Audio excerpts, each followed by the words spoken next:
النيل ليس مجرد نهر يروي أرض مصر، لكنه مؤرخ بارع يروي قصة نشأة الحضارة على ضفتيه. وكذلك الصحراء، فهي ليست مجرد أرض قاحلة تعمها صفرة الرمال وحرارة الشمس. الصحراء قد تحمل تاريخاً عظيماً وقصصاً نادرة لن يرويها لك سواها.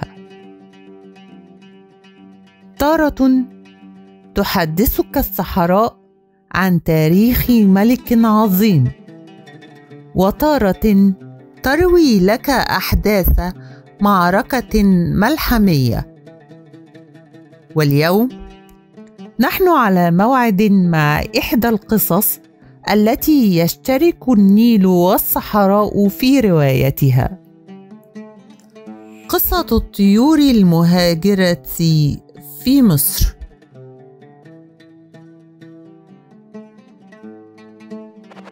على ضفاف النيل وعلى مرمى حجر من صحراء أسوان نستكمل حديثنا عن عالم السحر والجمال، ذلك العالم الذي تحكمه قوانين الطبيعة الصارمة، عالم تسوده موسيقى أجنحة طيور أسوان.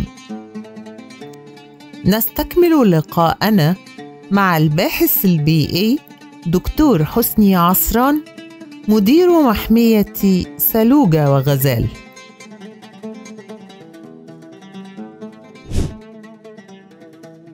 الطيور طبعا ليها دور كبير جدا في الحفاظ على التوازن البيئي. لو بصينا على مثلا الناحية الزراعية، لو بصينا على الناس اللي بتزرع وفي الأراضي الزراعية، بنبص مثلا على بعد مثلا حرث الأرض بنشوف طيور كتير ورا في الأرض. يعني طبعا الطيور دي بتنظف الأرض من الديدان والفيران والكلام ده. طبعا الطيور دي لو مش موجودة أصلا الفيران والحشرات والديدان هتكتر في الأراضي، وبالتالي هتأثر بالسلب على المحاصيل الزراعية وتأثر بالسلب علينا احنا كمجتمع. يعني مش بس كده، في طيور كتير جدا مهمة برضو في البيئة. لو اتكلمنا على مثلا طائر اللقلق الأبيض، طائر اللقلق الأبيض ده ليه دور كبير جدا في عملية التوازن البيئي، ويصادف طبعا هجرة طائر اللقلق الأبيض مع موسم الهجرة بتاعة الجراد. سبحان الله يتناسب موسم الهجرة بتاع الجراد مع موسم الهجرة بتاع اللقلق الأبيض. دايما اللقلق الأبيض بيتغذى على الجراد. لو حصل انه في خلاف في موسم الهجرة بتاع الاثنين، بالتالي الجراد طبعا هيكتر، هيتكاثر وهيدمر كل النباتات والبيئة الموجودة عندي. فسبحان الله ربنا سبحانه وتعالى خالق الكون بقدر، يعني في توازن ما بين الحيوانات والحياة البرية بشكل عام وبين احنا كمجتمع او كأفراد. يعني طبعا بالنسبة للأسوان، يمكن احنا في أسوان رصدنا او شفنا تقريبا من شغالين احنا من حوالي فترة 15 سنة في مجال رصد الطيور، سواء كان مقيمة او مهاجرة. مقيمة يعني اللي هي بتعمل اعشاشها وتتكاثر في نفس المكان. طيور مهاجرة اللي هي بتهاجر من أوروبا لأفريقيا، بتهاجر لأنه طبعا معروف أوروبا مفيش أكل مفيش شرب، كل الحياة دايما في الشتاء متجمدة خالص يعني. فبالتالي بتهرب الطيور من مكان لمكان أو متهاجر من الطيور من أوروبا لأفريقيا عشان الحفاظ على النوع وبالتالي الحفاظ على حياتها بشكل عام. وسبحان الله موضوع الهجرة العلماء اختلفوا فيه في تفسيره، إزاي مثلا الطيور بتهاجر في نفس المسار بتاع كل سنة. واحنا لو اتكلمنا حتى لو يعني بالنسبه للطيور الصغيره اللي لسه يعني متكاثره جديد او لسه طالعه جديد، ازاي الطيور الصغيره دي تعرف نفس المسار بتاع مثلا الوالدين الذكور الكبار خدوهم مثلا العام الماضي مثلا. فليه طبعا ليه الدراسه انه دي حاجه في الجينات، ربنا سبحانه وتعالى خلقها في الجينات بتاعت الطيور انها بتهاجر من مكان لمكان نفس المسار. يعني في حاجه اسمها مجال مغناطيسي في الارض مع الطيور. طبعا الطيور تنجذب لاماكن معينه في الارض، يعني دايما الطيور بشكل عام بتنجذب للخضره، بتنجذب للميه. يعني اي مكان مثلا صحراء وفي عين ميه بتلاقي طيور كتير جدا جات عليها، وخاصه الطيور المهاجره. بالنسبه لمحيط سلوجة وغزال يعتبر في خط رئيسي من مسارات الهجره. معروف طبعا احنا في مصر عندنا 3 مسارات من مسارات الهجره بتاعت الطيور. في طبعا الصحراء الغربيه، وفي نهر النيل، وفي الصحراء الشرقيه.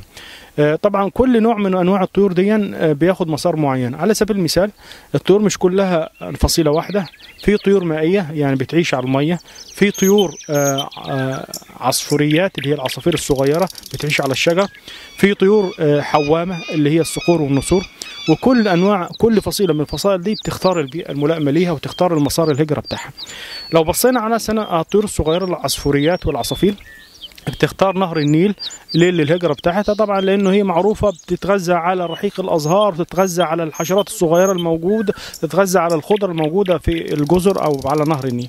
لو بصينا على الطيور التانية زي مثلا الطيور الحوامة بتاخد مسار اللي هي الصحراء الشرقية والجبال، لأن اعتماد طبعا طيرانها بيعتمد على تيارات الهواء السخنة بتاعت الجبال. يعني تيارات الهواء السخنة دايما الصقور والنسور أو الطيور الحوامة بشكل عام بتسيب نفسها عشان هي احجامها ضخمه جدا، بتسيب نفسها لتيارات الهواء السخنه في الصحراء توصل لارتفاع معين، وبعد كده ارتفاعات عاليه وتروح سايبه نفسها مره ثانيه تقطع شوط كبير جدا من المسافه بدون بذل اي مجهود. فبالتالي هي دايما بتفضل الصحاري او المسار بتاع الصحاري الشرقيه والصحراء الغربيه كمسار هجره.